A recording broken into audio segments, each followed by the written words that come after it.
Hi everyone, it's Margaret Manning here. Welcome to 60 and Me. Welcome to a brand new day. How are you doing today? Hope that you're well. Everything's great here. I'm just getting started with my day and so happy to be sharing it with you. Thank you so much. And I want to say again, thank you to the people that watch every day. You send me great emails, and just to know that you're sitting there having a cup of tea or relaxing after work or whatever you're doing, just that you take the time to stop in and visit 60 and Me and feel like you're part of a family. I really think that over the years we have managed to do that, and I genuinely, think I know you. I feel like I know some of you as friends, and I really do appreciate your support. So thank you for that. I wanted to tell you my tea. Actually, very simple tea today. I just chose one. I just like the package more than anything. It's chamomile, and it's a Field and Selects. I don't know the brand. I think it's UK brand, but it's a simple little tea, and that was my choice today. So hope that you've got a cup of tea or coffee, whatever you love. But chamomile's my tea. It's not only just for evening, actually. I find it really a nice drink during the day when you don't want a lot of caffeine. You want just to relax and ease into the day. So today I've got such a fun topic for you. This is going to be so fun. We actually did an interview a little while ago with Mel Kobayashi. Mel is a fashion blogger. She's a really eclectic, wonderful woman, and you love her videos. They are on YouTube, on our YouTube channel, along with like 1,000 other videos. So please go there sometime and check it out. But she is wonderful. And she and I talked about thrift stores. Now, I'm a huge fan of thrift stores. We don't have them in Switzerland, so whenever I go to the UK, I just drag my other son around the shops and my grandson, and we just have fun in the thrift stores. And whenever I go to a town in the UK, I look for them because they're places where people donate their clothing for a good cause, and those good causes don't make a profit, so they're on the high street and they're everywhere. And then in the States, I think you have consignment stores and other kinds of recycled places. So hope that you enjoy those. Now, the thing about thrift stores is you go in there and they're like, it's just like this collage of images and stuff. And they've got things pinned up on the walls in lots of different shapes. And so you have to decide how you're going to approach a thrift store. Now, she says, you can go in and look for specific brands because you can often find really good brands, as I will show you in a minute. Or you can find a specific thing. You're looking for necklaces, or you're looking for scarves, or you're looking for color. Anything pink today, or anything purple. And then you look for those. And usually the prices are so reasonable that you actually can make a mistake and it's okay. You can always recycle it again. So Mel's technique, though, is to go for specific areas of clothing. So she goes for dresses, jumpsuits, and jackets. That's her thing, jackets. And she actually says, don't forget the menswear department, because there's tons of good stuff over there too. Now, in terms of size, she says, size? Like what size? Don't worry about size. I mean, if something is super small, yes, of course you can't wear it. But if it's too big, you can actually, of course, take it in or wear it big. If you love the color and you love the design, don't think about color so much. And stuff can be altered. And you can alter it yourself. I've done this myself many times. And you can also mix and match stuff. So for example, if it's a little tight in one area, you can always like cut a little part out, fill it in with something, and then wear a jacket over top. Color and texture are paramount for Mel and for me too. Now, I wanted to just, in a minute, I'm going to show you some of the stuff I've actually managed to find in stores, but you can find high fashion at low budget. And so the best thing I do it, is to look through the fashion magazines. Don't have to buy it, just stand there and look at it in the shop, and then just go out and look for those for replicas of those ideas. So, and things come around in trends. So for example, last year I think embroidery was really big, and of course embroidery has been big for this in the 60s and 70s. So if you can find something that was made way back then, it will be able to replicate something that's very popular now. Plaid right now is super popular.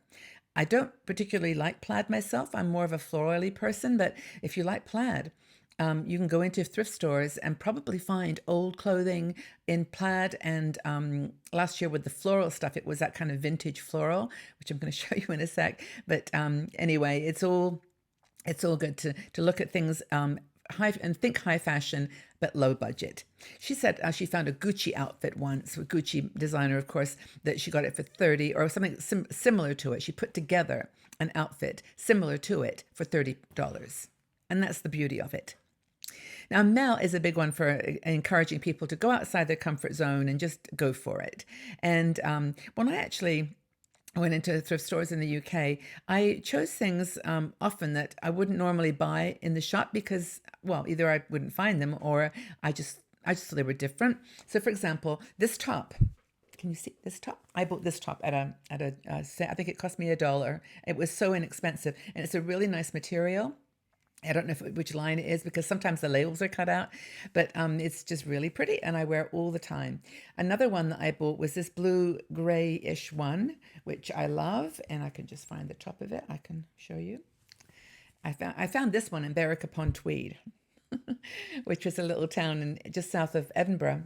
And I really, really like that too. And it's got a nice feature on it, this one. It's got like a little, you can't see it because of the color, but it's got like a little gathering at the waist. So that's really cool. And then I also bought one of my favorites, which I'd never buy leopard or any kind of animal print, but now I'm so into it because I love this one.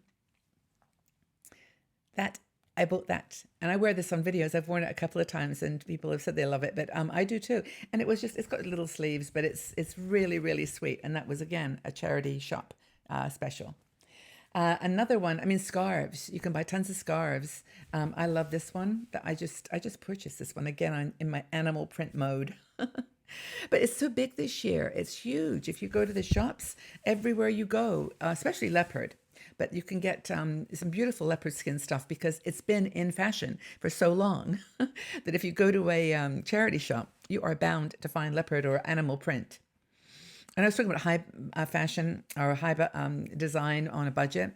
This scarf I bought in a shop in, I think it was Edinburgh, but I went in and there was this big container full of scarves, and people were literally, as you do, pulling them out all over the place and throwing things to one side and another. And I saw this little glimpse of a color. I thought, wow, what is that? And I pulled it out. And ta-da! I found this scarf, and it is the most beautiful scarf ever. I love it. I wear it all the time.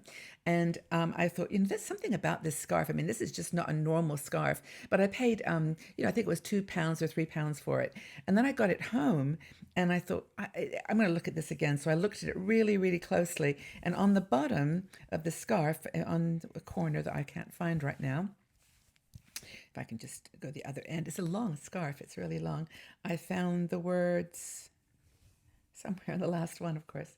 Ted Baker. It was Ted Baker. And Ted Baker is a designer. I actually looked online. This scarf probably would have cost $50 if I'd bought it in a shop. But it was really a surprise that I found in a charity shop. So sometimes you can get really lovely stuff that you just have to look for and be patient. And I love that scarf. Anyway, I guess according to Mel, and I think this is so true, is that, let all facets of your personality shine.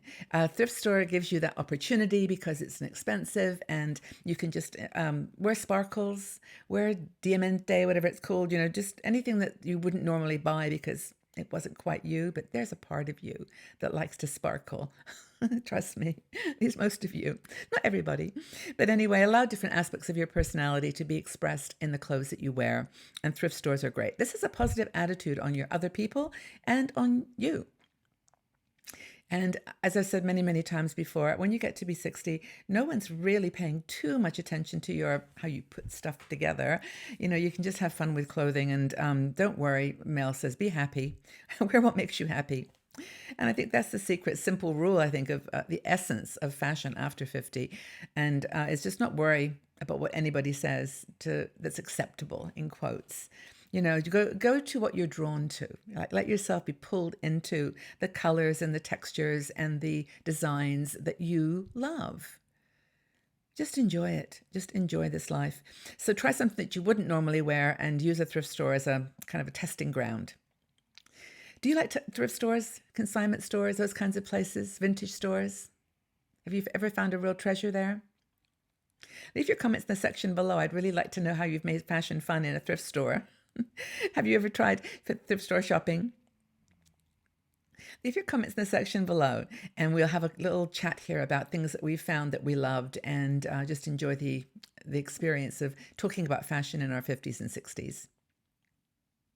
So have a wonderful day, everybody. Go take yourself out of your comfort zone today and buy something that's totally reflective of a little part of your personality that you love. So have you tried thrift shopping? Just share your experience below.